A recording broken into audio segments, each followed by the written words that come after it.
दोस्तों, कहते हैं कि इंसान पैसा कमाने के लिए इतना भागता है कि वह अपनी बीवी और बच्चों की तरफ ध्यान भी नहीं देता है। और इसी ध्यान हटाने का नतीजा यह होता है कि एक दिन कभी ना कभी जो बीवी होती है वो अपनी डगर भूल जाती है। जो ऐसी औरत होती है तो अपने पति का इंतजार करते करते अपने कदम को बहका देती है। और ऐसी ही मामला बेंगलुरु में सामने आया है। दोस्तों, सोनू नाम का एक लड़का होता है, जो कि यह लड़का मजदूर होता है और वो लड़का मजदूरी करने के लिए बेंगलुरु में पहुंच जाता है। तो उसकी जो मजदूरी है वह एक घर में लग जाती है। जो घर में मजदूरी जो मालिक होता है, जिस घर में वह मजदूरी करता है, उस घर का जो मालिक होता है उसका नाम राजा होता है और वह एक सरकारी अधिकारी होता है। अब उसका कभी और ट्रांसफर होता है तो कभी कहीं और ट्रांसफर होता है। जमीन जायदाद और पैसे रुपए की उसके घर में कोई कमी नहीं होती है, जो कि खेती भी बहुत ज्यादा होती है और घर भी काफी बड़ा होता है। इसीलिए उसके घर में काम करने के लिए, खेत की देखभाल करने के लिए एक मजदूर की जरूरत पड़ती है। और वह मजदूर तभी किसी को उसे सोनू के बारे में बताया, जब सोनू को काम देखकर वह पसंद करता है कि यह लड़का अच्छा काम करता है। और फिर वह व्यक्ति अपनी ड्यूटी पे चला जाता है और घर में रीना और अनीता, उसकी दो बेटियां होती हैं, दोनों माँ बेटियां होती हैं और कोई फैमिली में नहीं होता है। अब यह मजदूर सुबह को काम करने चला जाता था जंगलों में और फिर शाम को यह वापस आया करता था। वापस आता था तो ये अपने हाथ मुंह को धोकर खाना खाने जाया करता था और खाना खाने के बाद यह सो जाया करता था। इसी तरीके से यह सिलसिला चलता रहता है। अब एक दिन यह रीना होती है, जो अनीसा की माँ होती है, यानी कि जो सोनू की मालकिन होती है, यह सोचती है कि आज जंगल में मैं सोनू को खाना देकर आ जाती हूँ। इसीलिए दोपहर का खाना लेकर जंगल में चली जाती है। लेकिन जंगल में खाना देने के लिए जाती है तो खेतों की तरफ जब ये जाती है तो फिर इसके पैरों में मोच आ जाती है और फिसल जाती है, जिसके कारण यह इसके पैरों में मोच आ जाती है और गिरती है तो पैर में मोच आ जाती है। अब होता क्या है कि दोस्तों, इसकी चीख निकल जाती है और सोनू है जब इसके पास भागकर आता है और फिर इसे यह कहा कि सोनू, मेरे पैर में बहुत तेज दर्द हो रहा है। सोनू ने जब पैर छुआ, तब जो सोनू है इसके पैर को छूता है तो फिर इसका जो दर्द होता है वह अपने दर्द को भूल जाती है और सोनू ने जो इसके पैर छुआ हुआ था उसको महसूस करने के लिए यह अलग तरीके से ही आनंद आ जाता है। और दोस्तों, उसके बाद कुछ हुआ वो बहुत ही हैरान कर देने वाला है कि एक मजदूर होता है जो कि मजदूरी करने अपने घर से आया था और उसकी माँ भी मिल गई थी और उसको एक बोनस में उसकी जो बेटी होती है वह भी मिल गई थी, जो कि बहन के समान होती है। दिन में वह माँ तो रात में बेटी के साथ गलत काम करता था, लेकिन आगे इसका नतीजा निकलने वाला था। दोस्तों, जो इसका निष्कर्ष निकल आता है तो दोस्तों वो तो ज्यादा इंटरेस्ट होगा, तो बने रहिए मेरे साथ। ज्यादा टाइम आपका नहीं लूंगी, मैं आपको यह कहानी जो कि यह बहुत ही रोमांटिक और बहुत ही मजेदार कहानी सुनाने वाली हूँ। बहुत ही बड़ी सीख देने वाली कहानी है दोस्तों। जब कोई नौकर रखे तो फिर उस नौकर को किसी तरीके से अपने घर में एंट्री दे, किस तरीके से अपने साथ रहे। कुछ लोग ऐसे होते हैं कि जो नौकर होता है वह अपने घर में सीधी एंट्री देते हैं। अब नौकर भी जवान होते हैं और उनकी अभी तक शादी भी नहीं होती है, लेकिन उन्हें नहीं पता होता है कि उनके पीठ पीछे बीवी और फिर जो बेटी होती है वह नौकर के साथ कुछ कर जाती हैं। और ऐसी ही एक कहानी नहीं दोस्तों, बल्कि बहुत सारी ऐसी कहानियां हैं, ऐसे हजारों कहानियां हैं जो कि क्राइम्स बन जाते हैं। और नौकर और मालिक और मालकिन की जो बेटी होती है और बेटे के नाजायज रिश्ते बन जाते हैं। दोस्तों, कहानी यहाँ पर यकीन आपको बहुत मजेदार लगेगी, तो कहानी को अंत तक जरूर सुनिए। तो वीडियो को शुरुआत करते हैं। ये पहले आप सबसे एक ही रिक्वेस्ट है कि एक लाइक कर दीजिए और न्यू हो तो चैनल को सब्सक्राइब कर लीजिए, क्योंकि मैं आपको इन लिए ऐसी ऐसी कहानियां ढूंढ कर लाती हूँ। और आज मैं आपको एक नौकर और एक मालकिन की बेटी की जो कि बोर कहानी, बहुत ही इंटरेस्ट कहानी सुनाने जा रही हूँ। तो इसीलिए शुरू से अंत तक इस विस्तार तक कहानी को सुनिए। अब सोनू ने अपना काम शुरू कर दिया था और उस काम को जंगल में काम करना, खेती किसानी करना, और फिर यहाँ दोस्तों उसे होने वाले उपज को अच्छी तरीके से वह देखभाल करता था। खाना खाने शाम को आता था और फिर खाना खाने के बाद वह शाम को ही सो जाया करता था। अब सोनू का काम, उस काम माँ बेटी को इतना ज्यादा पसंद आ जाता है कि वो उस घर का मुखिया, तो दोस्तों जिसका नाम राजा था, वह तो घर में रहता नहीं था, वो सरकारी नौकरी में क्वार्टर में रहता था और इसीलिए घर में माँ बेटी रहती थी। और इसीलिए धीरे धीरे माँ बेटी सोनू के साथ काफी ज्यादा घुल मिल गई थी और फिर उसी अपने दिल की बात, अपना हाल बताना शुरू कर देती हैं। अब दोस्तों इधर यह तो रीना होती है जो कि राजा सिंह होता है, इसकी पत्नी, और इसके अपना सारा दुख दर्द इस नौकर को बताना शुरू कर देती है। एक औरत का दर्द दोस्तों एकदम से छलक जाता है। क्या करूं, तुम्हारे मालिक तो है, हमेशा बाहर ही रहते हैं, घर पर बहुत ही कभी कभार आते हैं और वगैरह जिस तरह से बातें करते हैं, और वो सारी बातें सोनू को बता देती है। एक दिन ऐसा होता है कि जो नौकर होता है वह खेतों में काम करने के लिए चला जाता है। रीना घर पर होती है, रीना अकेली होती है, तो उसने सोचा कि चलो आज मैं खेत में ही अपने नौकर का खाना दे आती हूँ। इसीलिए दोस्तों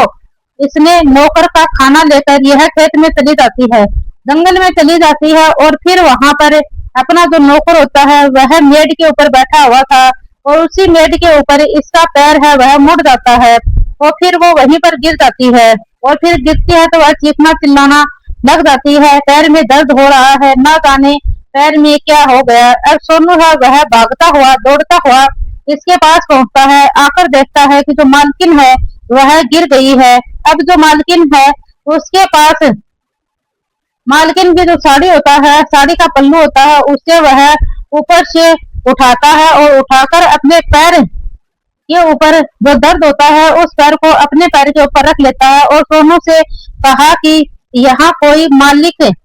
ठीक हो जाए, अभी अभी तो आप पैर पड़ा ही है। और वो यह सब मसाज करना शुरू कर देता है, सहलाना शुरू कर देता है। बस सोनू का हाथ लगना इस मालकिन के पैर पर अपना दर्द भूल जाती है और सोनू का छुअन को महसूस करने लग जाती है। फिर यहाँ पर कुछ देर के बाद दोस्तों वह उठ जाती है, और वह उठ तो जा नहीं रहा था, लेकिन सोनू उसे काफी सहारा देकर उठा देता है और उसे गोद में उठाकर जा रहा होता है, एक पेड़ के नीचे बैठा देता है। और यहाँ पर जो मालिकिन है वह आप ही यहाँ पर क्या आएगा और क्या नहीं आएगा, यह मालकिन कहती है कि सोनू मैंने यह सोचकर चलो कि आज जंगल में ही तुम्हारे लिए खेतों में खाना दे आती हूँ और कुछ तुम्हारी मेहनत भी नहीं होगी, और इसीलिए मैं यहाँ पर यह सब सोचकर तुम्हारे लिए खाना लेकर आई थी।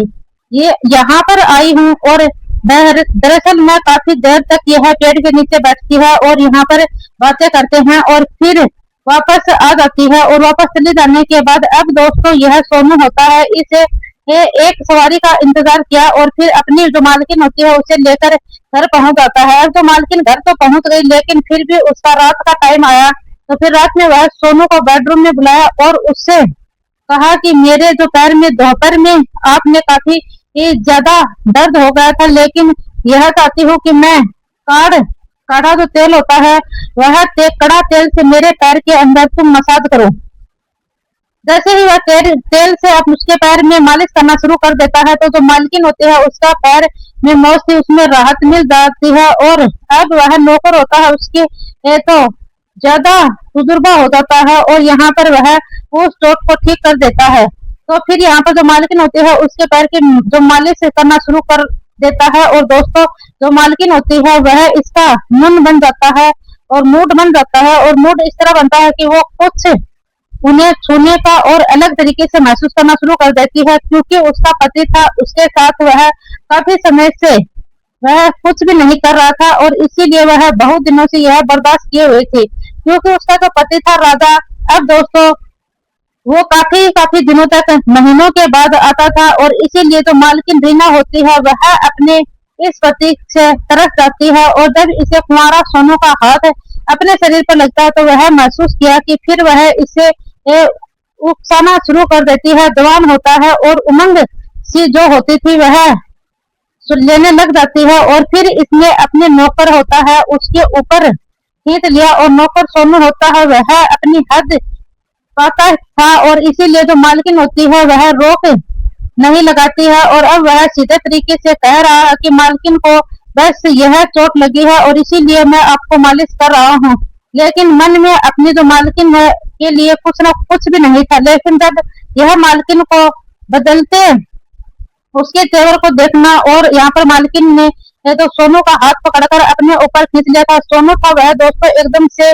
खड़ा हो जाता है, और जैसे ही सोनू एकदम से खड़ा होता है तो मालकिन मालकिन है यह गलत काम है, यह गलत बात है, आप मुझे खींचकर ऐसे काम ऐसे अपने ऊपर नहीं ले सकती। अगर मालिक को पता चलेगा तो वह तो सोच में ही रह जाएंगे, उन्हें बहुत बुरा लगेगा कि मैं एक मजदूर हूँ यहाँ पर, और मैं मजदूरी करने के लिए आया हूँ, मैं आपके लिए नौकरी करने के लिए आया हूँ, और इस तरह का काम करने के लिए मैं यहाँ पर नहीं आया हूँ। लेकिन दोस्तों यहाँ पर एक सख्त यू एक्शन होता है, और जो कि नौकर था वह नौकर तो कितना बच पाता था, चाहे वह मालकिन हो चाहे वह बेईमान हो तो हो ही चुका था, क्योंकि फिर यहाँ पर कितना बच पाता। और अब जो सोनू होता है वह रीना के इस मसाज करता है वह रुक जाती है, और अब रुकी हुई बेईमानी हो चुकी थी, और पूरी तरीके से ये मैं उसके मन में वासना थी और वह जाग चुकी थी, और वह अब सोचने भी लिया करती कि आज इस कुंवारे सोनू कुंवारापन उथल पुथल करके ही रहूंगी। और मसमा है उसकी आंखों में, सोनू की आंखों की वह अपनी पूरी तरीके से करना शुरू कर देती है, उसकी आंखों में आंखें नैन लड़ाना शुरू कर देती है। और यहाँ पर सोनू ने कहा कि सोनू घबरा जाता है और डर जाता है, और जो मालिक है यह यहाँ रहता नहीं, तो फिर तभी 2 4 5 महीने यहाँ पर एक बार आता था, और तुम्हें पता ही है कि उसके बगैर कितना अकेला रहती हूँ,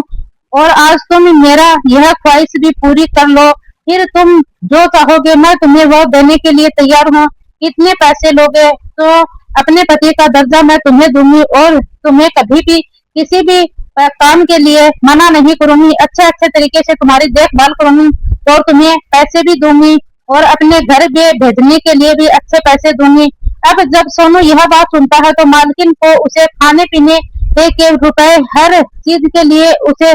छूट दे रही थी, तो वह ऊपर से नीचे की और इस औरत से मिल रही थी, वो कि फिसल जाती है, और इसकी सोनू की नींद में भी खराबी आ जाती है। और फिर उसी रात में जो मालकिन है उसकी ख्वाहिश पूरी कर देता है। मालकिन आज कुंवारा सोने में मिलकर बहुत ही निहाल हो चुकी है, और क्योंकि अब उसके पति जो शादी में काफी साल हो चुके थे, और वह ऊपर से अपने पति का हरा फका हो जाती है, और वह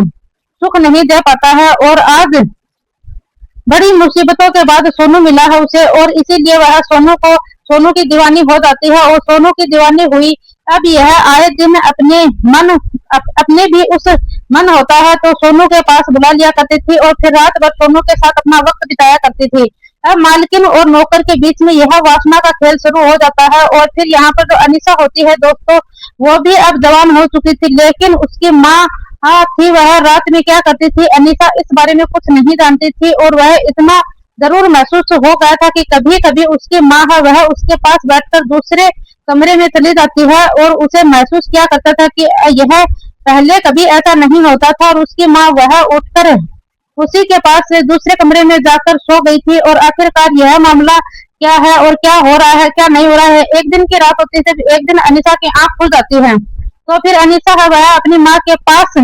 नहीं पाती है, तो अपनी माँ उसके पास नहीं होती है, तो वह देखती है कि माँ बिस्तर पर नहीं है, खाली पड़ा हुआ है। फिर बिस्तर खाली देखकर जो अनीसा वह अपनी माँ को तलाशना शुरू कर देती है, उसके पास पहुंच जाती है। वह अंदर जाकर देखती तो कुछ आवाजें सुनाई देती है। अनीसा बच्ची थी, वह बच्ची नहीं थी कि वो एक जवान लड़की हो चुकी थी, समझदार बन चुकी थी और वह पढ़ी लिखी थी। इसीलिए वह सोच रही थी कि उसका बाप तो घर पर नहीं है, पर बाप तो ड्यूटी पर है, तो उसके माँ किसके साथ है, साथ रंगरेलियां मना रही है, किसके साथ है और अतरंग पल के वक्त गुजार रही है। अब वह सोचने पड़ जाती है और एकदम से ही इन सब चीजों का जानना चाहती थी। अब जब उसने खिड़की झाँककर देखती है तो दोस्तों अंदर सोनू होता है और नौकर सोनू के साथ माँ आपत्तिजनक स्थिति में दिखाई देती है। अब दोनों में जिस स्थिति में देखती है तो दोस्तों वह देखने के बाद उससे अनीसा की पैरों से लेकर जमीन खिसक जाती है। जब यह लड़की अनीसा होती है, यह उसके खड़े होकर यह पूरा लाइव सारा नजारा देख रही होता है। लाइव में यह सारा नजारा देख रही थी कि अपनी माँ नौकर के साथ एक साथ देखा था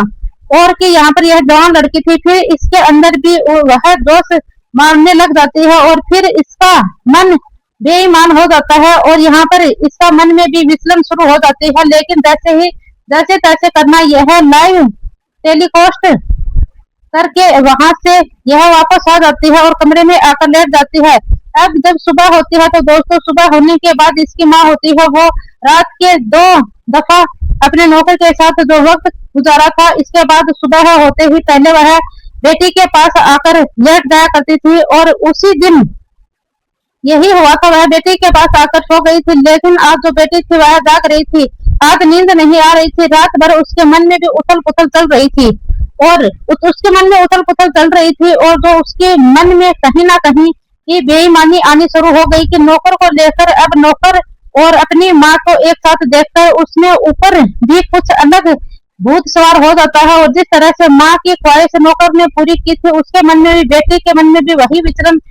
शुरू हो जाता है। और अब वो माँ ने अपनी जो माँ है वह पूछ लेती है कि माँ तुम रात भर कहाँ पर थी, मेरे कमरे में तुम मेरे पास तो नहीं लेट रही थी। तो माँ ने कहा कि नहीं मैं बेटा बाथरूम में गई थी और मैं तो अभी थोड़ी देर पहले ही। फिर कहती है कि माँ मैं तुम जानती हूँ कि मुझे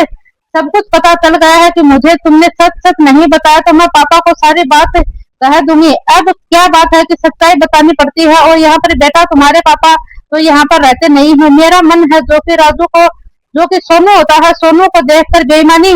से भर जाता है और अपनी ख्वाहिश पूरी करने के लिए मैं जो बेटी कहती है कि माँ मैंने भी सब कुछ करते हुए देख लिया था, मैं भी तुम्हें कम से कम 15 से 20 मिनट खड़ी होकर लाइव टेक्निकोस्ट होती है वह सब कुछ देखा था और यहाँ पर यह जो चीजें कर रहे थे, आप क्या कर रहे थे, यह सब देखा था। अब दोस्तों जो लड़की होती है, जो बेटी होती है, यह ऐसी कोई ये माँ होती है अपनी बेटी से कहती कि बेटी ऐसी कोई बात नहीं है, वह शादीशुदा है, मैं ऐसे कर रही हूँ और मेरा मन विचलित हो रहा है, हो सकता है, लेकिन तुम तो अभी कुंवारी हो तो तुम्हें उसका कहीं नहीं है, मेरे भी मन में विचलन हो रही है, अब मैं क्या करूं यह बताओ। अब उसके बाद क्या होता है कि दोस्तों अगले दिन ही जो लड़की होती है, यह अब जो सोनू होता है, सोनू के कमरे में पहुंच जाती है और फिर उसके कमरे में पहुंचने के साथ ही कुछ बातें और वह कहीं ना कहीं जो औरत होती है उसके सारा नॉलेज हो चुका था और वह बेटी के भी मन में वह बात पता चल गई थी और कहाँ गलत बात है। जब उसने कहा कि मैं तुम्हारे साथ ऐसा नहीं करूंगा, तुम गलत बात कर रही हो, तब इस लड़की अनीसा ने कहा कि तुम मेरी माँ के साथ सब कुछ कर सकते हो तो मेरे साथ क्यों नहीं, वरना फिर मैं तुम्हारा बहाना है तुम्हारा, ये सारी बातें मेरे पापा को बता दूंगी और तुम्हारा बांधा फोड़ दूंगी। तुम्हारे साथ क्या हो रहा है, तुम मेरी माँ के साथ क्या कर रहे हो, मेरी माँ की मर्जी होगी तो तुम्हारे पास आएगी और मेरा मन करेगा तो मैं भी तुम्हारे पास आऊंगी। यह इसी तरह से घिनौना करते दोस्तों आजकल ऐसा मामला आ गया है कि माँ बेटी के सामने और बेटी माँ के सामने दोनों एक दूसरे को पता है और घर के एक ही मर्द में उसमें साथ घिनौना खेल खेलना शुरू कर देती है दोस्तों। लेकिन जब किसी दिन पाप का घड़ा फूटता है तो फिर वहां पर फूटता है तो यहाँ पर बस उसका बांध टूट जाता है और यहाँ पर दिन के बाद यहाँ पर जो बेटी होती है दोस्तों जिसका नाम अनिशा होती है, अब यह गर्भवती हो जाती है सोनू से। अब गर्भवती हुई है तो दोस्तों सारा कुछ करने के बाद भी बाहर के जो लोग है वह कुछ ना कुछ आवाज सुना शुरू हो जाता है, क्योंकि सभी लोग इसे काफी हैरान होने लगे कि लड़की अभी तक शादी भी नहीं हुई है और बगैर शादी के इसका पेट जो है वह ऐसे कैसे निकल गया है, बगैर शादी के पेट किस तरह से निकला है। और किसी का भी अब तो बच्चा है, बाप बाहर रहता है और 4 महीने के बाद वह बाप घर पर आता तो उससे जो 4 महीने के बाद जब घर पर आता तो वह 4 महीने के लिए चला जाता है और उसे नहीं पता होता है कि घर में क्या चल रहा है क्या नहीं चल रहा है। जब घर पर आता है तो माँ बेटी की बड़ी हंसी खुशी के साथ सामने रहती हैं और वह नौकर मजदूर की तरह काम करता है और इसीलिए अब वह अपने घर के सारे मामले पूरी तरह से अनजान था। लेकिन धीरे धीरे कहीं ना कहीं उसे राधा सिंह के कान में चली गई है कि तुम्हारी बेटी गर्भवती है।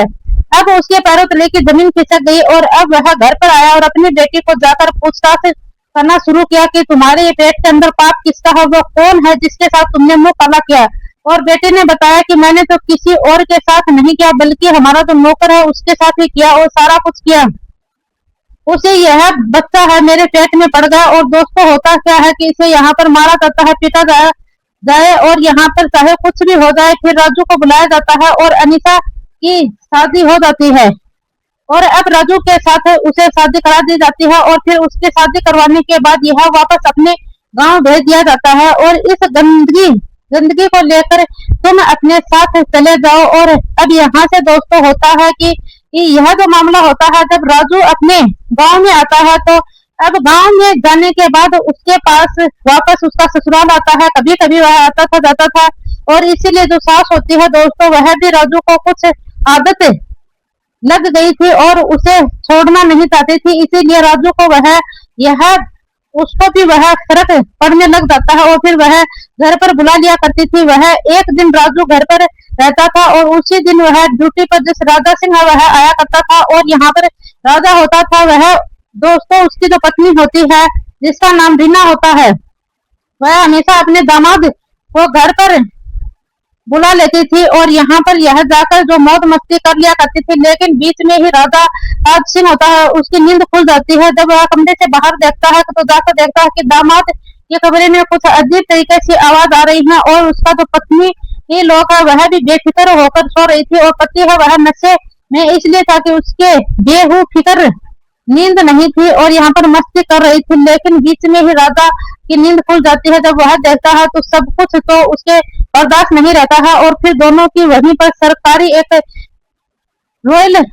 लाइसेंस की बंदूक होती है और उसी बंदूक से गोली मारता है। और जब यह जाकर मामला पूरी तरीके से खुलकर सामने आता है तो दोस्तों कहने का मतलब यह है कि आज के दौरान में लोग हैं वह पता नहीं क्या हो गया है कि लोग फिर उसको कोई रिश्ता मर्यादा ना ही कुछ तरह के यहाँ पर परिणाम दिखाई देते हैं और कुछ ना कुछ यहाँ पर ऐसे ही करते रहते हैं। और इसके बाद दोस्तों जो एक पड़ोसी होता है वह यहाँ पर पुलिस को फोन कॉल करता है और फिर नजदीकी पुलिस स्टेशन में फोन कॉल करने के बाद लगभग आधे घंटे के बाद यहाँ पर पुलिस आ जाती है। पुलिस आने के बाद दोस्तों यहाँ पर जो राधा सिंह होता है इसको गिरफ्तार कर लिया जाता है और जो यहाँ पर सोनू और इसकी मालकिन होती है इन दोनों के जो शव होते हैं इनको पोस्टमार्टम के लिए भेज दिया जाता है। अब दोस्तों यह बात तो भविष्य के गर्भ में छिपी है कि जो राधा सिंह होता है इसको जज साहब ने आखिरकार क्या सजा सुनाई और क्या नहीं सुनाई। लेकिन दोस्तों यहाँ पर जो बेटी है वह पीछे क्या कर रही है, क्या हालत है, यह परिणाम इसकी जिंदगी में क्या निकलकर सामने आया है। जो दामाद है वह सास दोनों को एक साथ यहाँ पर पति ने इन दोनों को गोली मार दी। हालांकि यहाँ पर जो दोस्तों यहाँ इस पूरी घटनाक्रम का सुनाने का उद्देश्य मेरा किसी का दिल दुखाना नहीं है और ना ही किसी भावनाओं को ठेस पहुंचाना है, बल्कि आपको जागरूक करना है, सचेत करना है। तब तक के लिए दोस्तों जय हिंद, वंदे मातरम।